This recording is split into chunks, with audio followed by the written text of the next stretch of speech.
I think one of the big challenges in being fearless in philanthropy is letting go of the way in which we talk about people who are being served and letting go of the way in which we talk about people who are giving.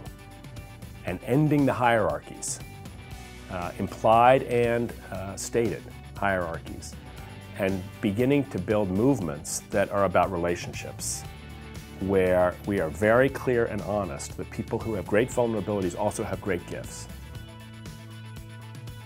We said we're going to try to double in 5 years, double the size of our athletes. Numbers, double the number of participants who participate every year. We didn't have a strategic plan. We didn't have millions of dollars. We had no new revenue planned. We just put it out there. Why not us? And it was the absolute audacity of that invitation that led people to respond around the world. It was people in India who said, that's crazy audacious, we're going to do it.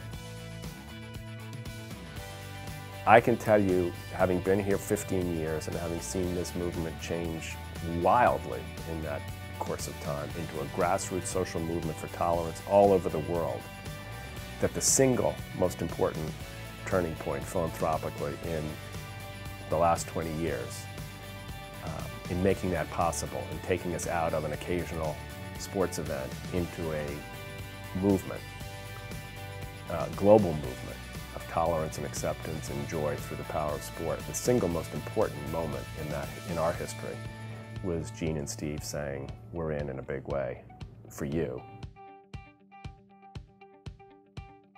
It is the energy of compassion, it is the energy of connection, it is the energy of self-discovery. So many people come to Special Olympics events and they find themselves emotionally overwhelmed, crying, remembering the day for years to come. Why? Because it touched a part of them. It gave them a sense of who they could be. That actually a world could be like this. We could live in a way that celebrates everybody. Find the human metaphor, the human experience, the human symbols that transcend the goods and services.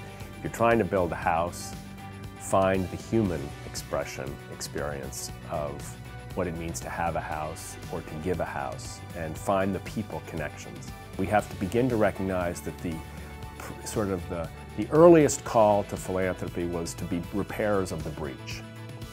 And the breach is relational, it's human. The breaches are breaches of color, of wealth, of religion, of geography, of gender, of different abilities. We have created great walls in society. Societies always have. The great philanthropic energy, the fearless philanthropic energy, is to begin by recognizing that the person who calls out for help is also a person who has gifts. And the person who is giving is also a person calling out for help.